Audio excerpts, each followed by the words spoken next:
Meu nome é Thiago, sou da 6ª série e a minha pergunta é por que os adultos se preocupam tanto com a gente, porque eles fazem tanta pressão para saber se a gente já beijou, se já nos ofereceram drogas ou bebidas durante festas.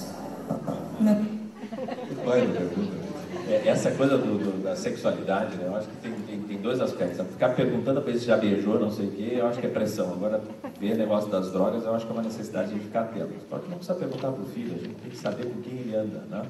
Mas especificamente sobre a questão sexual, nós estamos vivendo num mundo de antecipações, né? Cada vez tudo muito mais cedo, cada vez tudo mais banalizado, tudo cada vez muito mais rápido. E essa suposta liberdade, naturalidade sexual, né, e envolvida com o machismo, né, que é muito característico aqui no Sul, nos faz olhar para o nosso piazinho de 5 anos e já perguntar para ele se ele já agarrou alguma garotinha, né? Eu brinco que às vezes a gente chega naquelas festas de família e entra aquele primo mais menor, o sobrinho, de 11 anos, a gente abraça ele e pergunta: ei, cara, como é que vai as gatas? Né? E o guri, eu brinco que o guri deve pensar assim: tia, mas eu tenho um cachorro, eu não tenho uma gata. Na verdade, a gente vai forçando a barra para que as coisas aconteçam, porque socialmente meu filho é bacana, né? Já beijou, já ficou e tal, que eu acho que é pressão, que a gente tem que ter um pouco de cuidado com isso, né? Festas de 8 anos de idade com o DJ Luz Negra e tudo mais, tá? Agora, só para finalizar a outra questão das drogas, eu não sei, claro que existem metodologias diversas, né? Mas eu acho que cabe muito mais para nós sondarmos o que está acontecendo do que perguntar para o nosso filho. Tipo, diretamente, tu fez isso, tu fez, te ofereceram.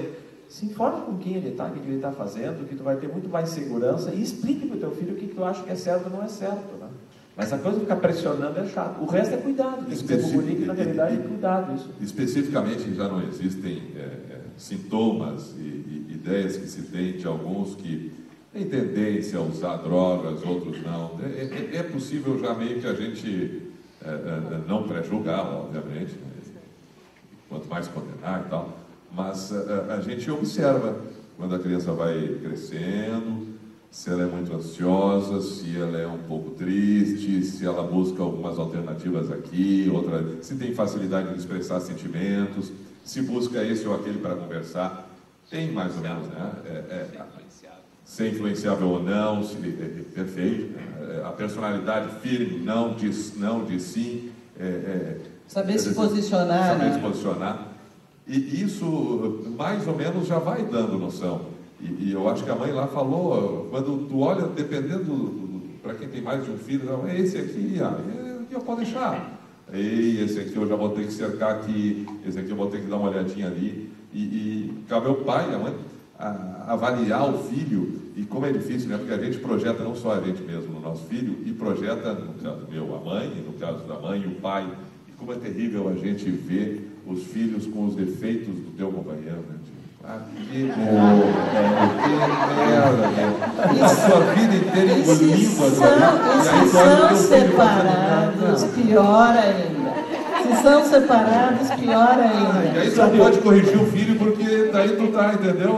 Tu vai educar a mãe, então. Sabe que aquela mãe disse uma colocação. Eu não quero perder essa deixa, assim, tu disseste uma coisa assim, influenciável.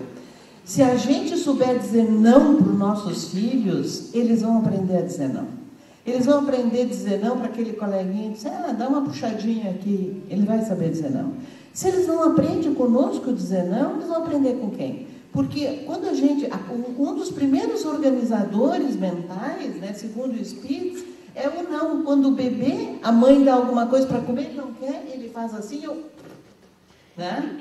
É uma forma de dizer não. Então, isso é um organizador. O não é um organizador. Então, para não quer um filho influenciável, saiba dizer não. Um aspecto. O outro aspecto que eu queria trazer é a questão da sexualidade. A questão da sexualidade, sim, está mudando muito, as coisas estão sendo tão rápidas, e os pais querem que as crianças adolesçam o mais rápido possível. Tanto é que o período de latência, que é fundamental para a organização psíquica, está diminuindo. E chegando à adolescência, o discurso passa a ser diferente. Aquele menininho, menininha, nosso filhinho que vinha e perguntava, né, para a mãe, de onde nascem os bebês? E a gente respondia, Daqui a pouco eles vinham com a terrível pergunta, como se faz os bebês? Né? E a gente não sabia bem como explicar. Essas perguntas, à medida que eles vão crescendo, eles já não fazem mais. E alguns até dizem, isso não é papo com o pai e com a mãe. Não. Então, eu estou me lembrando do menino, porque quando a criança é pequena, por exemplo, o menino, ele se toca já desde pequeno, a menina se toca desde pequeno. E bom, daí, sei lá, vocês chamam de pênis, de pinto, de pipi, de como é que chamam, né? De fica duro, bom, daí o pai e a mãe vai e explicam.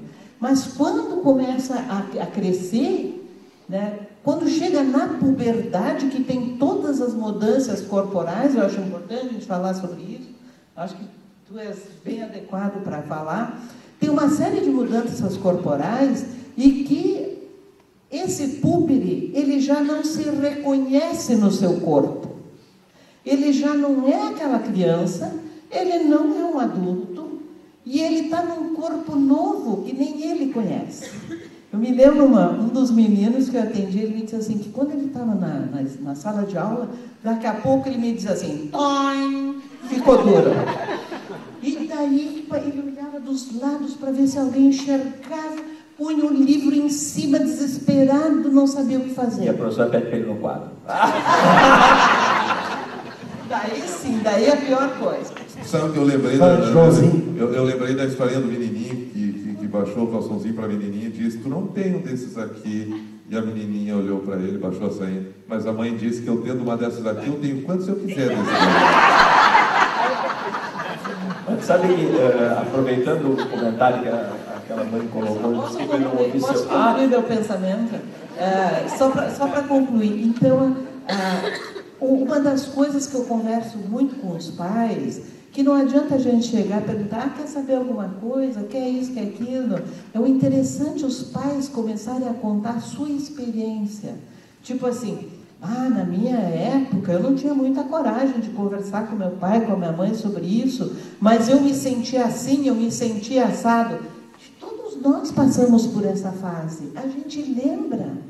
Então, a gente contar para o filho da gente como é que foi, isso abre a possibilidade de ele também falar de si. São os contadores de histórias, nós precisamos de avós. Avós são campeões de contar histórias. E nós temos que provocar contar histórias. Contadores de histórias nas famílias são poucos hoje em dia. E é bom ouvir, né, quando a gente é Luizinho. E não pode ser, às vezes, o pai e a mãe ficam enchendo o saco. Às vezes, não sempre é óbvio. Bom, essas histórias, porque eles se interessam das histórias do pai e da mãe. Muito. Quando o pai e a mãe contam da sua infância, da sua juventude, eles se interessam bastante. E eu acho que quando a gente fala da sexualidade, eu penso que a gente pode falar da nossa sexualidade daquela época. Como é que foi descobrir essas coisas? Insuportável para eles é quando começa aquele papo, na minha época era melhor, na minha época, bababá. Quando é só contar, aí é compartilhar. Quando é contar porque era melhor, é ser superior. Aí Deus. Porque não era, né? Antes da mãe responder, só uma dica que a colega, eu não gravei o nome, perdão, em termos de dica, né?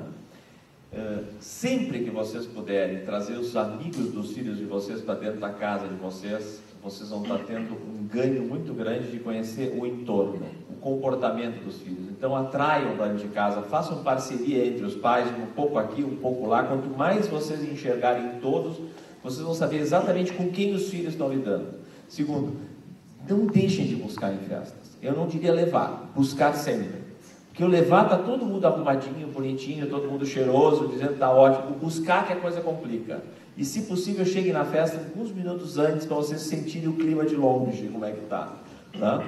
E o entrar, de preferência, tem carona ainda. Né? Intercalem entre os pais. Né? Intercalem os pais. Às vezes, vai tudo, tem carona. Porque eles entram no carro.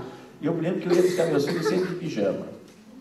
Ia de pijama, sério, no carro de pijama, com uma cara de que estava dormindo, obviamente com as parabólicas viradas para trás, né? E eles entram no carro, eles acham que está meio dormindo, eles ficam conversando entre eles e tu captando toda a história, ouve tudo o que aconteceu na festa. E tu sabe com quem teu filho está, o que ele estava fazendo, que tipo de coisas ele opinou, não opinou, se envolveu ou não se envolveu, e quem são os colegas que estão em torno. Eu acho que isso é uma boa maneira de a gente saber o que está acontecendo com eles.